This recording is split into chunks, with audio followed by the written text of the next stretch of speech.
क्या 8 जुलाई से भारत और अमेरिका के बीच एक अहम व्यापार समझौता हो सकता है?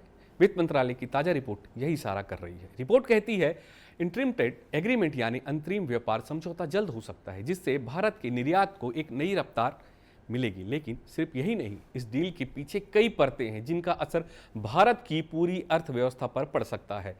आज दूसरा पहलू में हम जानेंगे इस डील में क्या होगा खास, कौन से सेक्टर को मिल सकता है फायदा और वैश्विक हालत के बीच भारत का निवेश माहौल कैसा रहेगा। भारत और अमेरिका के बीच व्यापारिक रिश्ते गहरे तो हैं, लेकिन बाधाओं से भरे भी हैं।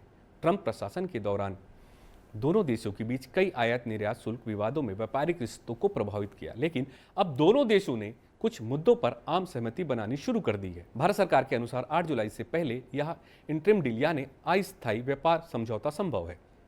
इससे खासकर भारत के निर्यात आधारित सेक्टर जैसे टेक्सटाइल, फार्मा, ऑटो पार्ट्स और आईटी सेवाओं को नया बाजार मिल सकता है। ये समझौता इसलिए भी अहम है क्योंकि इसमें टैरिफ कटौती, सरलीकृत सर्टिफिकेशन और तेज सीमा शुल्क प्रक्रिया जैसे प्रावधान हो सकते हैं, जो एमएसएमईज और मैन्युफैक्चरिंग सेक्टर के लिए बड़ा अवसर बन सकते हैं। वहीं अमेरिका और चीन के बीच हालिया टैरिफ टूल्स यानी जवाबी शुल्क पर रोक का असर भारत पर पड़ना तय है। अगर अमेरिका चीन से सस्ते उत्पाद फिर से मंगाना शुरू करता है तो भारत को अपनी गुणवत्ता और लॉजिस्टिक को और मजबूत करना होगा। रिपोर्ट कहती है कि वैश्विक अनिश्चितता और सख्त फाइनेंशियल कंडीशंस की वजह से एफडीआई यानी विदेशी निवेश में उतार चढ़ाव जारी रह सकता है।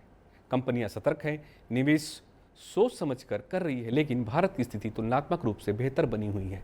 रुपया स्थिर है, विदेशी मुद्रा भंडार मजबूत है और खाद्य मुद्रास्फीति में कमी आने की उम्मीद जताई गई है। रबी फसल की अच्छी पैदावार से न सिर्फ खाद्य महंगाई से राहत की उम्मीद है, बल्कि ग्रामीण मांग में भी सुधार आ सकता है, जो आगे चलकर घरेलू उत्पादन और खपत दोनों को सहारा देगा। अब सवाल यह है कि इस व्यापार समझौते से आम लोगों को क्या मिलेगा? क्या रोजगार बढ़ेगा? क्या एमएसएमईज को अमेरिका जैसे बड़े बाजार में पैठ मिलेगी? और क्या भारत ग्लोबल वैल्यू चेन और मजबूती में शामिल हो पाएगा? विशेषज्ञ मानते हैं कि इंटरिम डील अगर सही दिशा में बढ़ती है तो ये सिर्फ कुछ शुरुआत होगी, पूरी एफटीए यानी फ्री ट्रेड एग्रीमेंट की ओर एक और कदम होगा।